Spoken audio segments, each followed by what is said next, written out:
Vamos a la palabra, no sin antes hacer una oración reforzando la apertura del corazón para lo que Jesús tiene hoy con nosotros. ¿Cuántos saben que Jesús vino aquí a hablarnos hoy?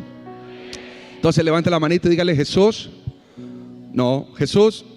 recibo tu palabra, la atesoro, la quiero vivir, la quiero practicar, pero primero la tengo que conocer y entender.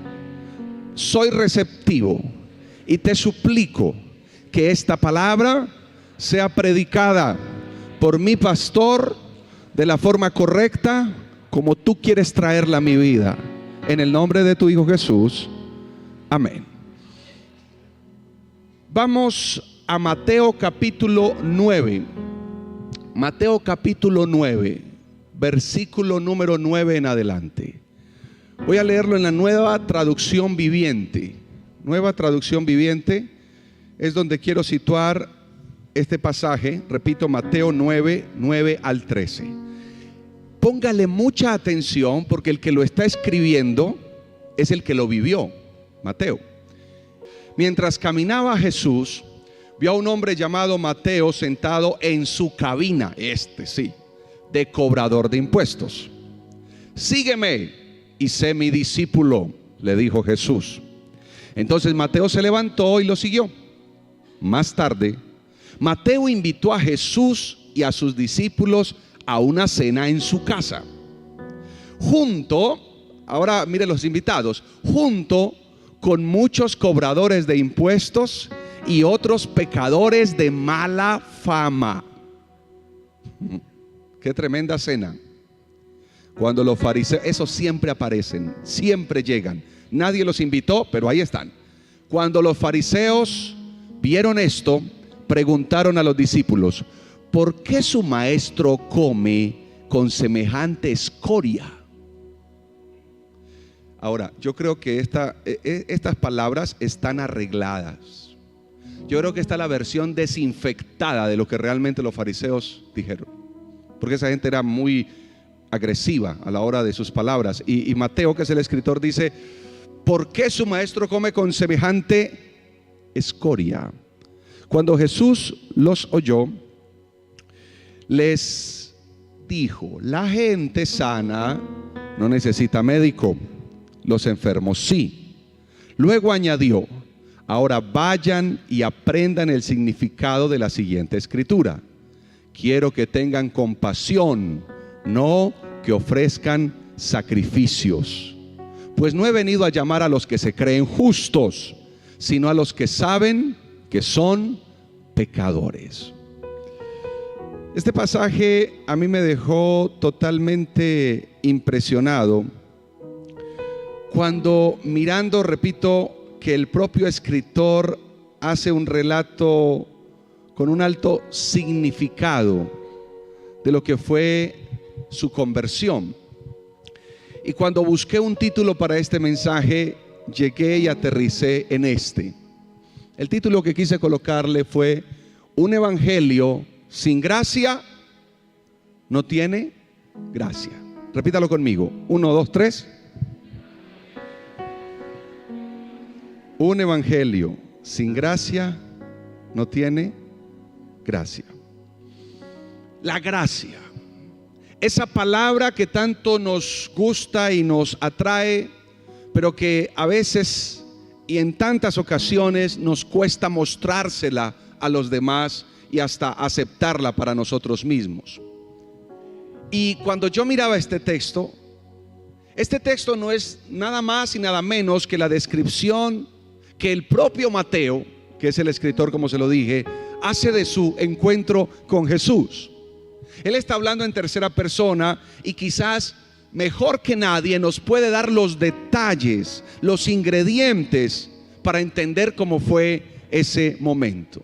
Pero entonces, ¿quién era ese hombre que entraría a formar parte del grupo selecto, de la gente de confianza, de la gente cercana a Jesús? ¿Quién era este hombre que no solamente estaría cerca de Jesús, sino que terminaría escribiendo un evangelio que se leería por todos los tiempos y que hasta el día de hoy se está mencionando. Y por momentos, mire bien esta frase que quise colocar allí, por momentos olvidamos, cada uno de nosotros, que el evangelio es un proceso en el que el amor y la gracia hacen su trabajo a ritmos diferentes en cada persona. Quiero que lo pueda entender.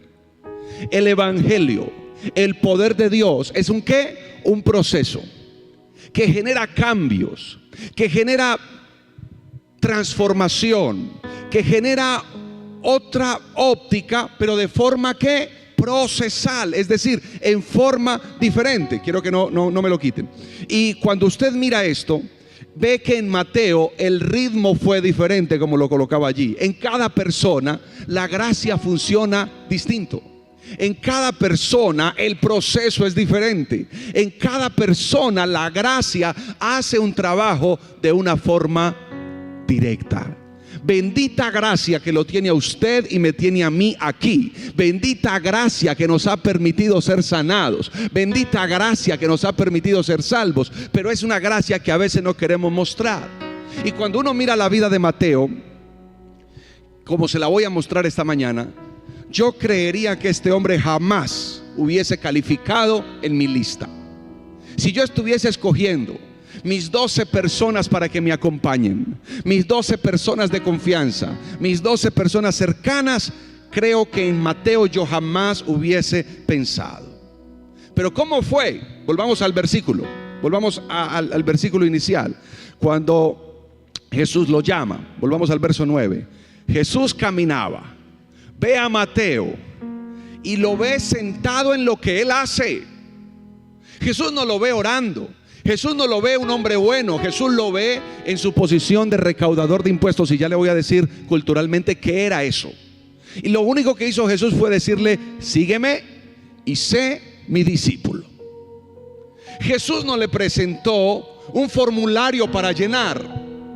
Jesús no lo puso 3 meses de prueba. Jesús no le averiguó primero la vida y los antecedentes, porque de seguro no hubiese salido calificado.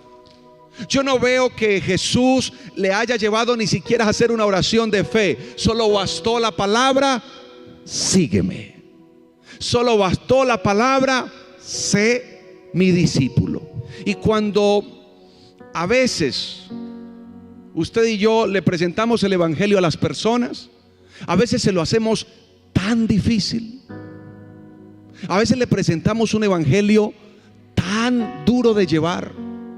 A veces le queremos hacer mostrarle a las personas que deben llevar nuestro propio proceso, y no es así. Jesús tiene un proceso con cada persona. Jesús tiene un proceso con cada familia. Y yo veo que la gracia de Jesús es naturalmente esto: simplemente decir: sígueme. No le está viendo ni las cualidades ni los errores, ni la fama ni la reputación. Solo está viendo el corazón de un hombre que está recaudando los impuestos y aceptó el llamado de Jesús. Yo no sé si usted es producto de la gracia de Dios, pero mi familia y yo sí somos producto de la gracia de Jesús, que un día se acordó de mi papá, de mi mamá, de mi familia y de cada uno de nosotros. Y por eso podemos decir esta mañana: bendita gracia que un día me llamó, me restauró, me perdonó, y hoy me tiene aquí alabando el nombre de Dios, con todos los defectos que tenemos, con todos los pesares que vivimos, con todas las dificultades, con todas las debilidades que a veces tratan de atormentarnos, pero podemos hoy decir: bendita gracia que nos redimió. ¿Alguien dice amén conmigo esta mañana? Ahora bien,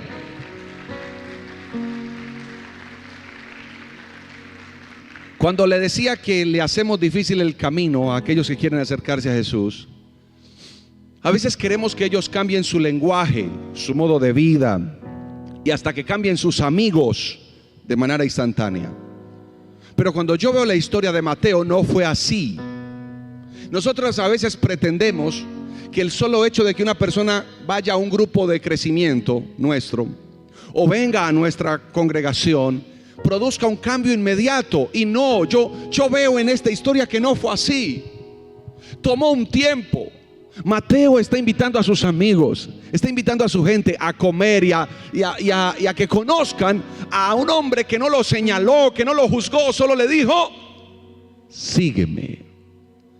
Uno de los mejores cumplidos que me han dado a mí para una predicación, uno de los mejores momentos donde yo he sentido que lo hice bien, fue una ocasión en que invité a un amigo no cristiano a la iglesia. Él escuchó la predicación y cuando salimos de la iglesia y del culto, él se me acerca y me dice: Andrés, qué mensaje tan... una H y una P. Yo lo miré, me sonreí y dijo: no sé qué. ¡Qué locura, hermano! ¡Qué locura! Otro se hubiese ofendido y le hubiese dicho: por favor, no, tienes que decir es Shama Calabás, qué mensaje. Él es un inconverso, él no es creyente, es la primera vez que pisó la iglesia. Y qué maravilla que haya dicho que le llegó el mensaje, que le gustó el mensaje. Era un hombre que había escuchado a tantos expositores en su vida, que ha estado en tantos congresos seculares, que ha escuchado a gente de renombre. Vino a la iglesia, escuchó el mensaje y en sus palabras y en su emotividad, todo un profesional, todo, pero en su forma dijo que qué mensaje tan terriblemente bueno. Estoy cambiándolo. Eso para mí fue ¿qué? Un cumplido. Yo dije: o sea que lo logré, o sea que Dios tocó su corazón, o sea que Dios le habló. Pero nosotros le hacemos difícil el evangelio a la gente. No entendemos esa frase que hace un momento le anoté allí, donde decía que todos tenemos un diferente ¿qué? Proceso. Pues bien, ese amigo que le hablé con el tiempo, cuando está en uno de mis sermones y predicaciones, ya ahora, después de que le he dado discipulado, que ha asistido a algunos grupos de crecimiento, ya cuando me ve me dice: oye, qué mensaje tan lindo el que el Señor habló. Ya cambió la cosa. Pero al inicio, como dijo, ya usted sabe, en su lenguaje, esa es la gracia.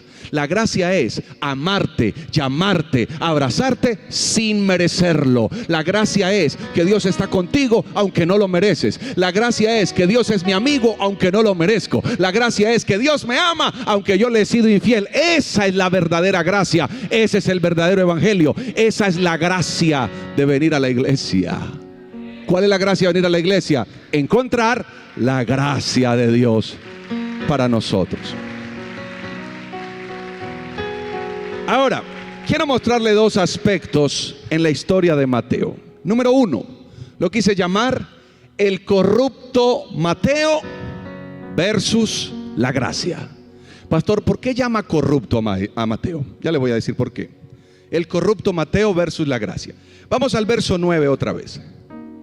Mientras caminaba, Jesús vio un hombre llamado Mateo sentado, pero no se le olvide ese nombre. ¿Cómo es el nombre de él? ¿Cómo es el nombre?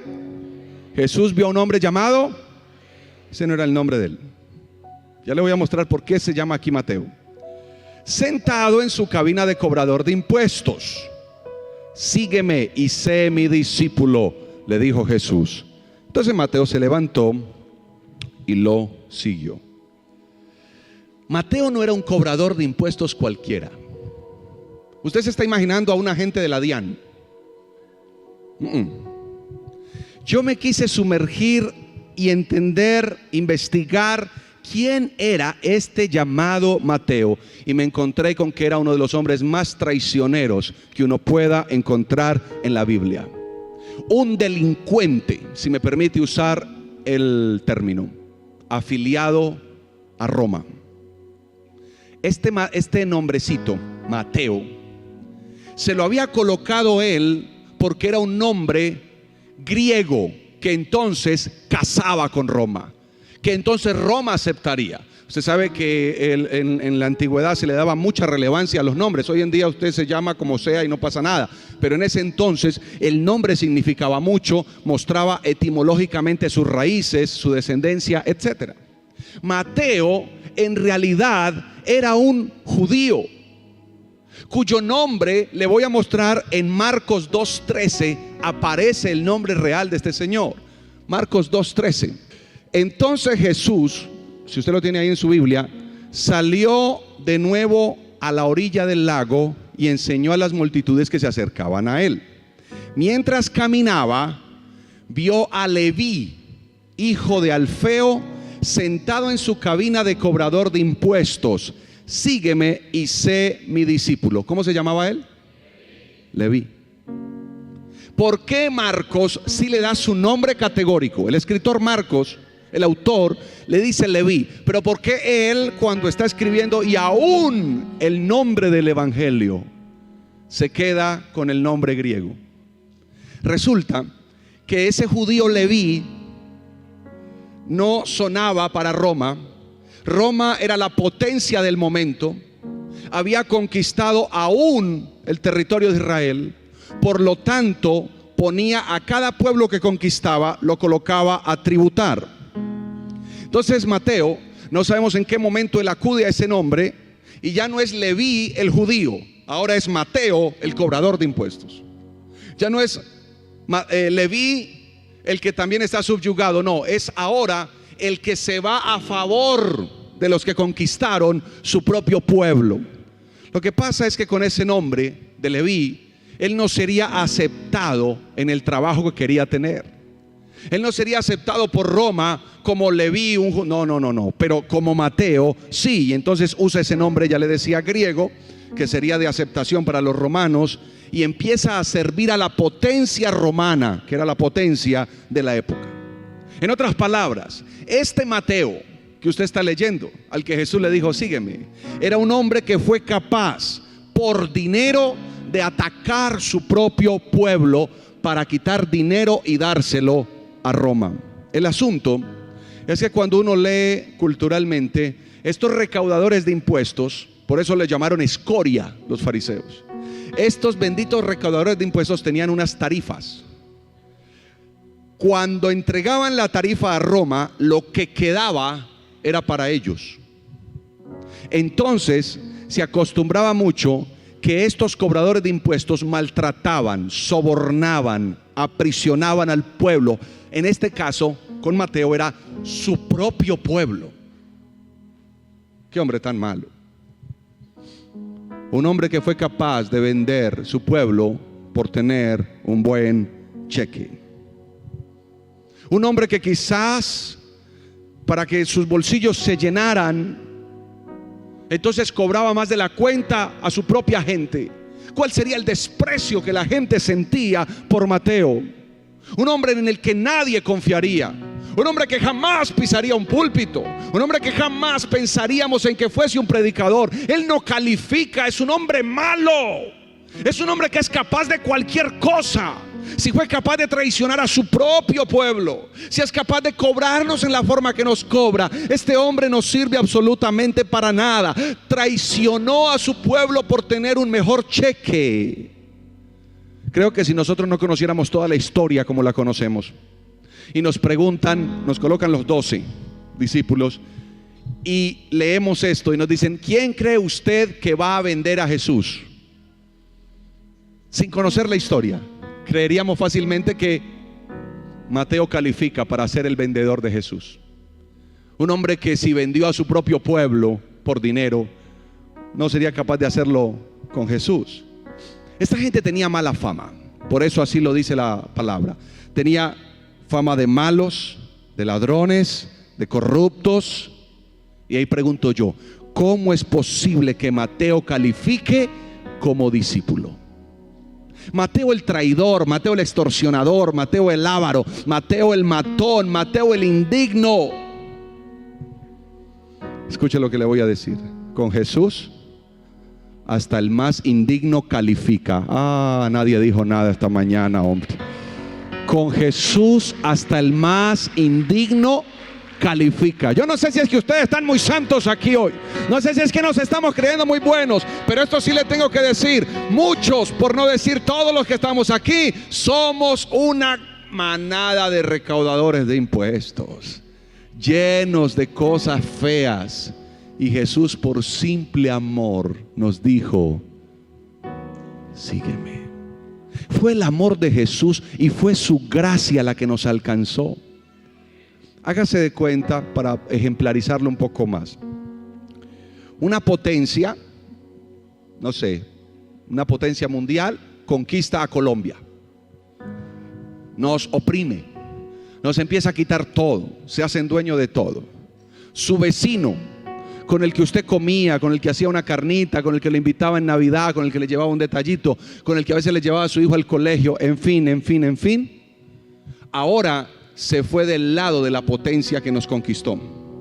Y resulta que ese señor está utilizando todo lo que sabe de usted: qué carro tiene, qué profesión tiene, cuánto ganaba, qué finca tiene, para que la potencia le quite más y le cobre más. Y ahora usted ha quedado andando en bicicleta, pero su vecino llega en un Mercedes-Benz a la casa de él. ¿Qué sentiría usted por esa persona? Que fue capaz de traicionarlo a usted, traicionar su nación, traicionar su país por dinero. Ese era Mateo. Ese es el discípulo al que Jesús llama. Y yo, revisando esta palabra, decía: ¿por qué para nosotros es tan difícil mostrarle gracia al pecador cuando para Jesús fue tan fácil? Cuando para Jesús fue tan sencillo. Ya le expliqué, no le pidió nada, no le revisó nada, no le puso los antecedentes, no le puso la huella digital. Solo bastó el amor para decirle: sígueme, sé mi discípulo. Y hoy el Señor le está diciendo a usted, a su casa, a su familia: no mires tanto lo que está a tu alrededor, ven y sígueme, ámame, camina conmigo. Yo sé que no calificas, yo sé que no tienes los pergaminos, no tienes el estudio, tienes mucho pecado, tienes mucha maldad, has hecho muchas cosas malas, pero ¿quién entiende a Jesús? Esa es su gracia, ese es su amor, ese es su perdón, ese es el maravilloso amor de Jesús para con nosotros. Ese es el evangelio, la gracia derramada de forma inmerecida por cada uno de nosotros. Mateo versus la gracia. Mateo y la gracia, una clara relación entre ambos. Mateo era un ¿qué? Traicionero. Mateo era ¿qué? Un bandido. Mateo era ¿qué? Un delincuente. Mateo era un ¿qué? Un indeseable. Y Jesús le dice: sígueme. Y allí entraría lo segundo que quiero revisar. En lo segundo lo titulé: la gracia también alcanza para la escoria. Porque cuando uno lee el versículo que hace un momento revisábamos, volvamos a Mateo, por favor. Observe que en los versículos 10 y 11 Mateo hace algo. Dice la Biblia: más tarde Mateo invitó a Jesús y a sus discípulos a una cena en su casa. En esa cena no solo iba a estar Jesús y los discípulos, dice el versículo, junto con muchos cobradores. Mire la galladita que se va a reunir allá. No solamente que la gracia alcance para este ladrón, no solo que la gracia alcanzó a este bandido, no solo que la gracia alcanzó a este traicionero, no solo que la gracia alcanzó para este extorsionista. ¿Qué hizo él?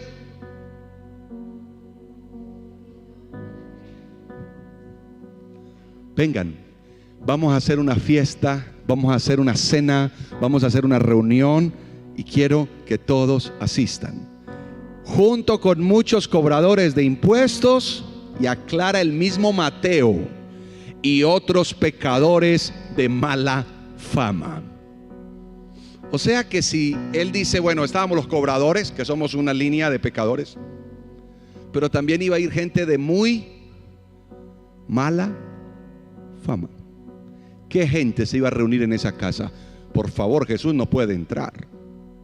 Tanta santidad no puede ir a esa casa. ¿Cómo se le ocurre que usted se va a contaminar yendo a esa reunión? ¿Cómo se le ocurre que usted va a entrar a esa cena donde solo va a haber pecado, maldad? Esa cena donde hay gente tan corrupta. Versículo 11. Cuando los fariseos vieron esto, o sea que Jesús sí fue, le preguntan a los discípulos: ¿por qué su maestro come con semejante escoria?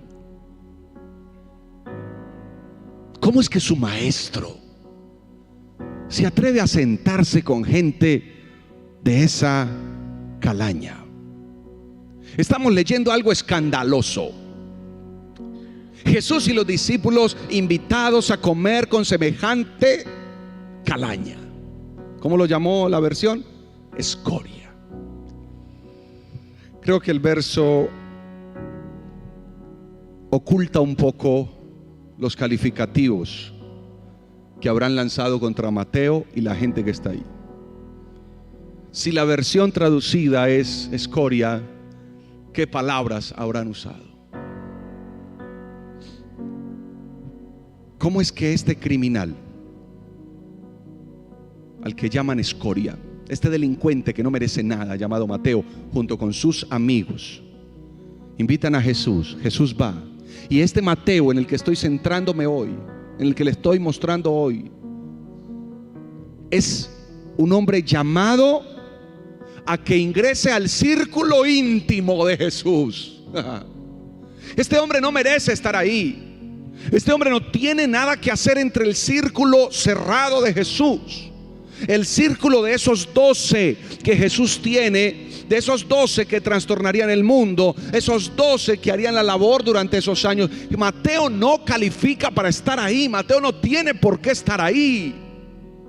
Este delincuente, ¿cómo es posible que Jesús lo escogió? Aparte, ¿cómo es posible que Jesús está comiendo con él? Pero peor, ¿cómo es posible que con toda esa gallada de amigos de mala reputación estén allí? Pensemos un poquito en la forma que Mateo hizo las invitaciones. Pensemos un poco en la forma en que Mateo invitó a sus amigos. Muchachos, vengan. Tienen que conocer a alguien que me cambió la vida. Muchachos, vengan. Tienen que permitirme presentarles a alguien que me amó tal como soy, que me aceptó. Recuerde que los rabinos de la época, los maestros de la época, eran muy selectivos a la hora de escoger a su círculo íntimo. Eran altamente inquietos en conocer la vida, si era de buena fama o mala fama. Y tal vez él diciéndole: pero ¿cómo que estás siguiendo a un rabino? Pero si tú no calificas, si tú eres un mal hablado, si tú eres un ladrón, si tú robaste, si tú extorsionas. Y tal vez Mateo contándole, diciéndole: mira, lo voy a seguir a él porque me amó sin preguntarme nada, me amó sin pedirme nada, me amó sin revisar nada. Solamente me dijo: ¿no te gustaría ser mi discípulo? Y yo le dije: pues sí. Y entonces vengo con él, voy a hacer una comida en honor a él. Pero muchachos, ustedes tienen que conocerlo. Me amó, me aceptó, me abrazó. En los ojos se le ve que me ama, aunque soy una pobre escoria. En sus ojos se ve que me acepta, aunque nadie me ha aceptado. Todo el rechazo de la nación, todo el rechazo aún de mi familia porque traicioné a mi nación, en él solo se vio amor, en él solo se vio perdón, en él solo se vio gracia.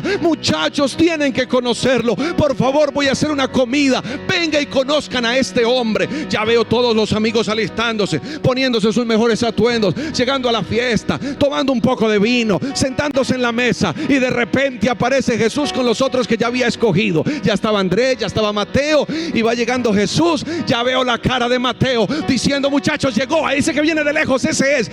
Mírenlo a los ojos y díganme si no se le nota algo hermoso. Ya veo a Jesús llegando, abrazando a toda esa escoria, porque es que no solo abrazó esa escoria, sino que abrazó esta también, y le dio vida, y le dio vida en abundancia, y nos amó, y nos alcanzó, y mire dónde nos tiene hoy. Esa es la gracia del evangelio.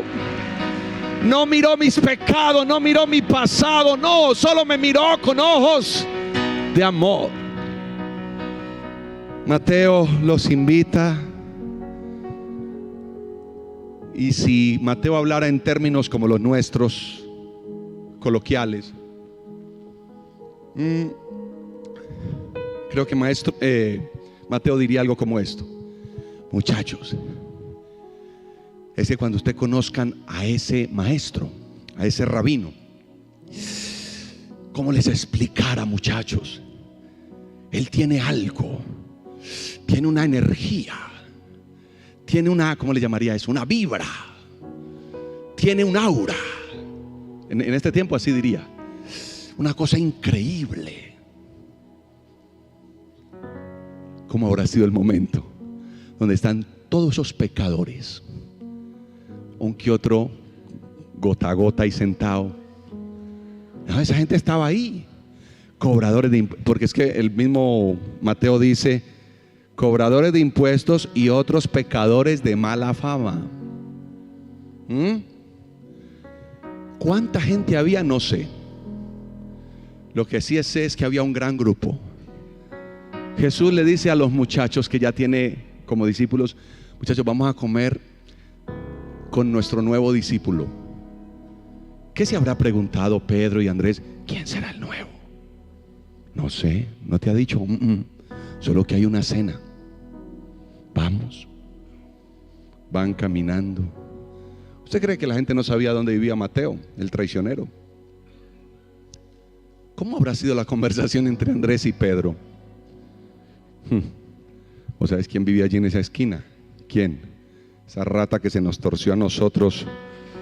En estos días me quitó más de 2 monedas de oro, era solo una, y que esa porquería que el día que lo vea lo voy a levantar, porque es que me tienes ofendido, que le quitó a mi mamá una plática también, sirviéndole a Roma el desgraciado ese.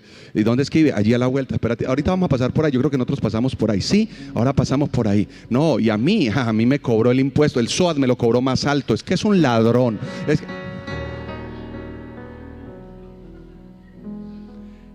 La calle está muy movida porque están llegando. Dice, este que acabo de pasar, pila, no lo mires, no, es un malandro, pero una cosa horrible, no lo mires, no mires.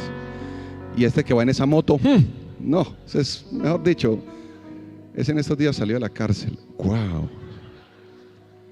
Se está viendo que llegan camellos, llegan todo. Esa casa de Mateo está así. Jesús está a 300 metros. Los discípulos que vienen con él vienen caminando y dicen, allá, ¿qué estarán planeando estas porquerías en esa casa? Claro, cuando se reúnen los malos, ¿es para qué? Para algo malo. Eso está así, un hervidero de gente. Hay música de fondo, hay música cristiana, ¿cierto que sí?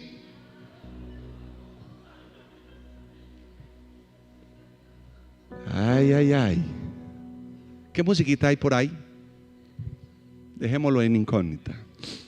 Y dice Mateo, Andrés, vea la rumba que se está armando en esa casa, de cuenta de los impuestos de nosotros. Este es mucho ladrón, robándose la plata de todos nosotros. Cuando dice Jesús, aquí es. Aquí. Pero Jesús, aquí vive. Ni me da hasta vergüenza decirle Leví, como dijo Marcos. Leví, aquí vive el tal Mateo. Les quiero presentar el nuevo discípulo de nuestro equipo. Ya veo a Mateo salir bien vestido. Maestro. Pedro, Andrés mirando, los invitados adentro observando, Mateo con una sonrisa y Jesús con un dulce abrazo, diciéndole, yo te dije que venía y llegué, pero Jesús, por favor, sigue, te presento a mis amigos, te presento a la escoria del momento, te presento a los malandros del momento, te presento a la gente más indeseable del momento, te presento a la gente que nadie ama, te presento a la gente que nadie lo mira, te presento a la gente que nadie acepta, te presento a la gente que todos aborrecen. Ven, te presento a esa gente, porque he visto en tus ojos que no juzgas a nadie, pero amas a todo el mundo. Jesús entra a la sala, esos pecadores seguramente se ponen de pie y con la misma mirada de Mateo los miró a todos, les dijo buenos días, buenas noches, buenas tardes, no sé, y se habrán sentado a comer un buen banquete. Aparecen los fariseos, los que se creen buenos, los que creen que oran mucho, los que creen que son más santos que los demás, los que creen que se van a salvar más rápido que los otros. Aparecen ellos y dicen, esta escoria, esa gente es lo peor de la sociedad, ¿qué hace comiendo con ellos? Y Jesús escucha eso y sale y dice, muchachos, ¿por qué hablan así? Los enfermos tienen necesidad de médico. Los fariseos seguramente se van contentos diciendo, claro, allá están los enfermos y aquí los sanos. La interpretación correcta del verso es, todos estamos enfermos y me necesitan a mí. Eso fue lo que Jesús le quiso decir. No hizo una separación entre enfermos y sanos. Dijo, todos están enfermos y vine a salvar este mundo, y todos los que estamos aquí necesitamos volver a decirle, gracias por tu gracia, porque sin merecerlo nos ha dado tanto. Mateo les presenta a la persona que lo amó, lo aceptó, lo perdonó y le hace una fiesta. En el verso 12 y 13, como usted lo pudo leer conmigo, nos muestra que todos somos enfermos y necesitamos de su gracia. La gracia es lo que nivela la cancha. ¿Cómo así, pastor? En realidad, como le dije hace un momento, todos somos recaudadores de impuestos aquí. En realidad todos somos de esa fiesta que fuimos un día con Mateo, si me deja ejemplificarlo. Pero la gracia es como el equilibrio que nos permite ver la realidad, que ninguno merece el perdón, que todos somos pecadores, pero que todos somos y todos calificamos para ser amigos de Jesús. Todos los que estamos aquí, sin importar quién es o qué haya hecho, todos calificamos para ser amigos de Jesús. Y cuando hablamos de ser amigos de Jesús, yo me preguntaba, ¿por qué ser amigo de Jesús si no lo merezco? Y iba concluyendo esto. Ok, no merezco que Él sea mi amigo, pero inexplicablemente Él quiere ser mi amigo. Esa es la gracia. Yo no merezco ser su amigo, pero ¿qué? Él quiere ser mi amigo. Y si usted acepta, pues simplemente Él llegará a su vida, le abrazará y le dará un giro y un cambio a su historia, como lo hizo con Mateo. Y quiero terminar con esto. Quiero preguntarle, si tuviéramos hoy que identificarnos con un personaje de la historia que acaba de leer, ¿con cuál sería? Mateo, Jesús, los discípulos, los fariseos, los invitados. ¿Cuál sería nuestro papel? Los curiosos de la cuadra. Ese que vino al culto por ver qué hay allá, curioso. Ese que ama a todos, acepta a todos, Jesús. Ese Mateo indigno pero que aceptó a Jesús, muchos de los que estamos aquí. Esos pecadores que fueron invitados inmerecidamente alcanzaron gracia. ¿Dónde estaríamos nosotros? Jesús no solo llamó a Mateo, lo amó, lo hizo parte de su historia y hasta lo llevó a ser un escritor de la Biblia. Solo bastó un sígueme, nada más. Si la gracia alcanzó a Mateo, también esa gracia está hoy para mí. La vida de Jesús fue su mensaje. Con su vida fue que Él predicó. Y al final su mensaje nos cambió la vida. Si Mateo calificó, dígalo, si Mateo calificó, ¿qué? Si Mateo se volvió amigo de Jesús, si Mateo alcanzó la gracia.